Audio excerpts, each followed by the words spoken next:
Hello વિદ્યાર્થી મિત્રો, સ્વાગત છે તમારું મારી આ યુટ્યુબ ચેનલમાં। આજે આપણે આ વિડીયોમાં જોવાના છીએ ધોરણ 7 વિષય ગણિત, જેમાં આપણે આલેખ પોથી જોવાના છીએ। જો તમે મારી આ ચેનલમાં નવા હો તો સૌપ્રથમ મારી આ ચેનલને સબસ્ક્રાઇબ કરી બેલ આઇકોનને ઓન કરી દો। તો શરૂ કરીશું આપણે આજે પ્રકરણ 3 માહિતીનું નિયમન। પ્રકરણ નામ શું છે? માહિતીનું નિયમન, જેમાં આપણે આલેખ પહેલો સ્વાધ્યાય 3.1 દાખલા નંબર 2 જે પાઠ્યપુસ્તકમાં પાના નંબર 62 ઉપર આપેલો છે। આપણને આપ્યું છે કોઈ વર્ગના એક મૂલ્યાંકનમાં વિદ્યાર્થીઓ મેળવેલા ગુણ નીચે આપેલા છે। કોઈ કસોટી લેવામાં આવી છે, એમાં મેળવેલા ગુણ અહીંયા આગળ આપણને આપેલા છે। માહિતીને આવૃત્તિ કોષ્ટકમાં દર્શાવો।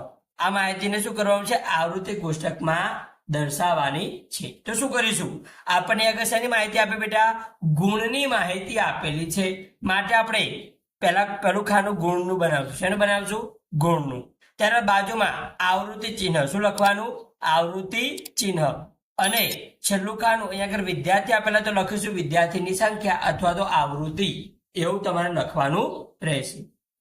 હવે જોઈએ સૌથી ઓછામાં ઓછા માર્ક્સ 1 અને સૌથી વધારેમાં વધારે માર્ક્સ 9, તો આપણે ગુણમાં લખીશું 1 2 3 4 5 6 7 8 ને 9। આ રીતે આપણે ગુણ લખીશું।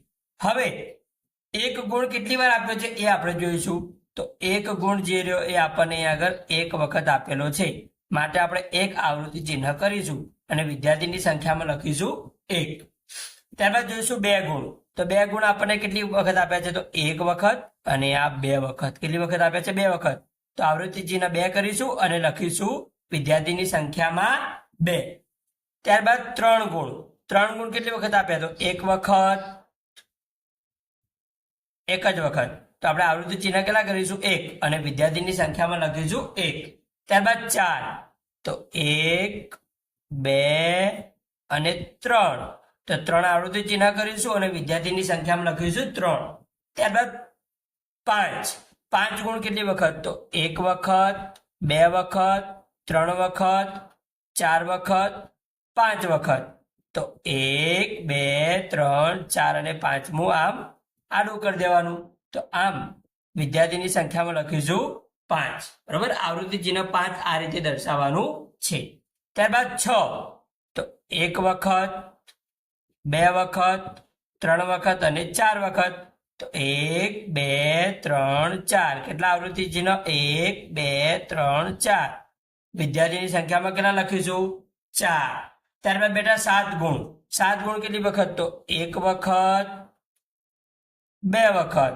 તો કેટલા લખીશું? આવૃત્તિ ચિહ્ન કેટલા દોરીશું? 2 અને વિદ્યાર્થીની સંખ્યામાં લખીશું 2।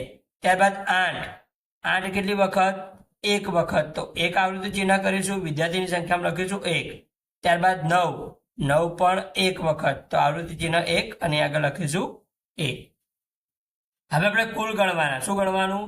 કુલ ગણવાના। તો 2 ને 1 3, 3 ને 1 4, 4 ને 3 7, 7 ને 5 12, 12 ને 4 16, 16 ને 2 18, 19 20।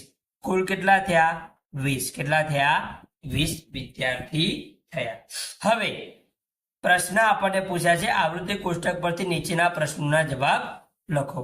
એમાં પહેલો પ્રશ્ન, સૌથી વધારે ગુણ કેટલા છે? સૌથી વધારે ગુણ કેટલા? આપણને આગળ શું પૂછ્યું કે સૌથી વધારે ગુણ કેટલા છે? તો આપણે ગુણનું ખાનું જોવાનું કે ગુણમાં સૌથી વધારે ગુણ કેટલા? તો 9। કેટલા છે? 9। તો અહીંયા આગળ આપણે લખીશું 9। શું લખીશું? 9। અમુક વિદ્યાર્થી ભૂલ કરે છે અને એમાં લખે છે 5, કે 5 સૌથી વધારે ગુણ છે। ના, તો આ તો શું છે કે 5 ગુણ 5 વિદ્યાર્થી મેળવ્યા એવું દર્શાવ્યું છે। સૌથી વધારે ગુણ તો કેટલા થશે? 9 થશે। 5 તો શું છે? વિદ્યાર્થી, કે 5 ગુણ કેટલા વિદ્યાર્થી મેળવ્યા? 5 વિદ્યાર્થીએ મેળવ્યા એવું દર્શાવે છે। બીજો પ્રશ્ન, સૌથી ઓછા ગુણ કેટલા છે? તો સૌથી ઓછા ગુણ કેટલા છે? 1। કેટલા છે? 1। 1 એ સૌથી ઓછા ગુણ છે। આગળ માહિતીનો વિસ્તાર શોધો છે। હવે વિસ્તાર શોધવો હોય તો શું કરવાનું? સૌથી વધારે ગુણમાંથી સૌથી ઓછા ગુણ શું કરી દેવાના? બાદ। સૌથી વધારે ગુણ 9, એમાંથી ઓછા 1 બાદ કરી દે તો 9 માંથી 1 જાય તો કેટલા આવે? 8 આવશે। કેટલા આવશે? 8 આવશે। છેલ્લો પ્રશ્ન, માહિતીની અંક ગણતરીએ સરાસરી શોધો. શું શોધવાનું? સરાસરી શોધવાની છે. અંક ગણિત સરાસરી. તો શું કરીશું? તો આ જે ગુણ મેળવ્યા એ બધા ગુણનો સરવાળો કરવાનો. શું કરવાનું? સરવાળો.